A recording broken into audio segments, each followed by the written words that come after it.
কিছুদিন আগে রোজার মধ্যে আমরা একটা গোল টেবিলে আপনার সাথে দেখা হয়েছিল। আমরা অনলাইনে নারীদের উপর সহিংসতার কথা বলছিলাম, আপনি একটা এক্সপিরিয়েন্সের কথা বলছিলেন যে আপনার উপর এই বয়সেও যে ধরনের অনলাইন অ্যাটাক হয়, বুলিং হয়।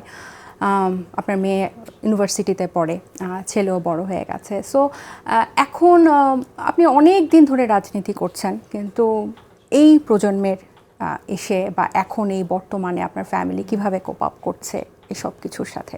এটা আসলে একদমই ব্যতিক্রম, কারণ আমি বহুদিন রাজনীতি করছি। যতদিন বিশেষ করে আওয়ামী লীগের যে ফ্যাসিস্ট আচরণে, তখন তো আমি চরমভাবে সরব। সেই সরবতায় আমি একটা জিনিস দেখতাম, আমি কিন্তু কাউকে কথা বলতে কখনোই পিছপা হইনি, যা হবে হবে। তো আমি আওয়ামী লীগকে যেভাবে কথা বলতাম, এখন যেভাবে বলি সেই তার চেয়ে অনেক বেশি রেঞ্জটা ছিল।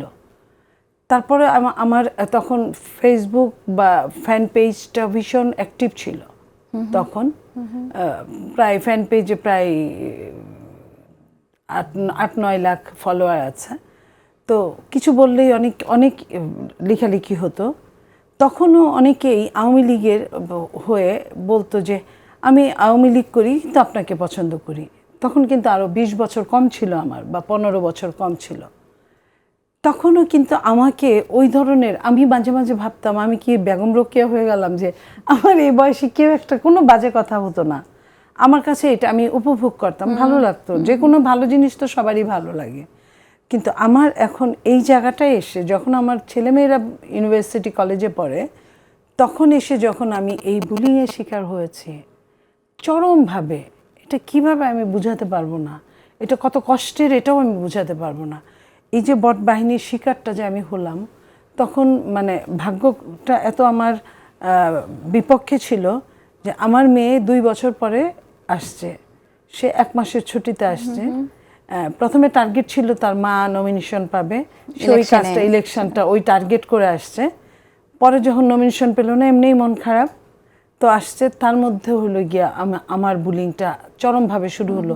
কি বাংলা পত্রিকা, কি ইংলিশ, মানে ওই অনলাইন পত্রিকাগুলো যেগুলো, মানে ওরা তো আসলে পত্রিকা পড়ে না, ওরা তো সবাই এখন এই যুগের ছেলেমেয়েরা অনলাইনের ওইসবই দেখে বেশি।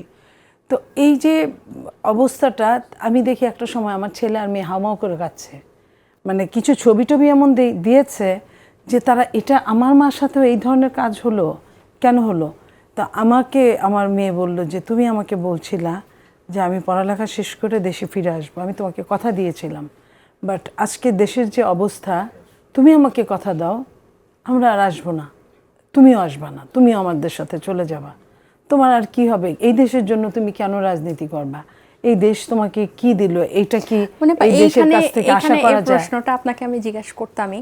এই যে দীর্ঘদিন আপনারা সংগ্রাম করছেন নারী রাজনীতিবিদ হিসেবে, আমরা তো 2 দিন আগে হয়তো এসেছি, এক ধরনের ক্লান্তি কাজ করে কিনা? আমি আপনাকে বিএনপির একজন রাজনৈতিক কর্মী হিসেবে না, আপনাকে একজন নারী রাজনীতিবিদ হিসেবে জানতে চাই। এক ধরনের না পাওয়া, মানে একটা ইনকমপ্লিটনেস কাজ করে কিনা এতগুলো বছর পর? এই যে সরাসরি নির্বাচনে অংশ নেওয়া নিয়ে আমাদের যে এখনও স্ট্রাগল, সব কিছু মিলায় আপনার কাছে মনে হয় কি যে এতগুলা বছর পর প্রাপ্তির জায়গাটা কতটুকু? আমি আসলে এই প্রশ্নটা যদি আমার সমসাময়িক কেউ করতো, আমি তাকে যেভাবে বলতাম, তোমাকে হয়তো আমি সেভাবে বলবো না। কারণ আমি চাই না আমার আশাহত জীবনটা তোমাদের স্পর্শ করুক। আমি এইটুকুর মধ্যে বলতে চাই, ভালো মন্দ মিলিয়ে একটা সময় যখন আমি নারী হওয়ার কারণে মনোনয়ন পেতাম না, তখন লজ্জা পেতাম। মনে হতো যে মানুষ কি ভাববে। এখন যখন আমি আমার এই মধ্যবয়সে এসে আমি পাই না, তখন আমার মনে হয় যে এই লজ্জাটা আমার না, এই লজ্জাটা সবার ভাগাভাগি করার। আমি যে অকপটে বলতে পারি যে আমাকে দেয় নাই মনোনয়ন, এই কথাটা আমি আর এই বছরের আগে কোনো দিন বলতে পারিনি, লুকিয়ে চুরিয়ে থাকতাম, কেউ প্রশ্ন করলে অ্যাভয়েড করতাম। কিন্তু এখন আমার মনে হয় যে এখন স্পষ্ট করে আমি বলতে পারি যে এই শেয়ারটা শুধু আমার মধ্যে না, সমস্ত নারী জাতির মধ্যে ছড়িয়ে পড়া উচিত।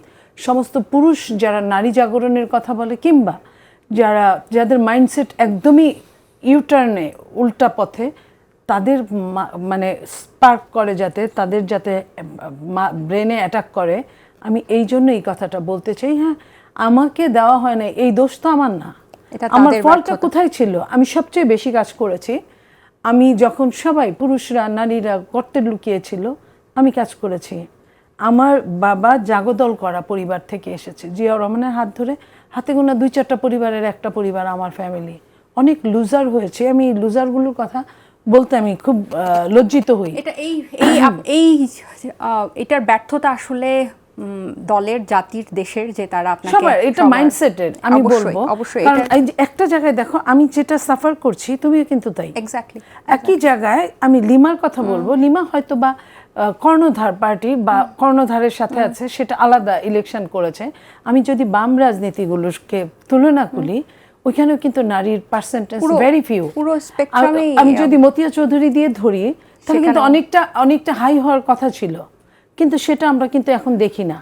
কিংবা যারা 2-1টা বের হয়েছিল সময়ের আবর্তে, তারাও কিন্তু হারিয়ে গেছে। ঘুরে ফিরে আমরা আসলে ওই এক জায়গাতেই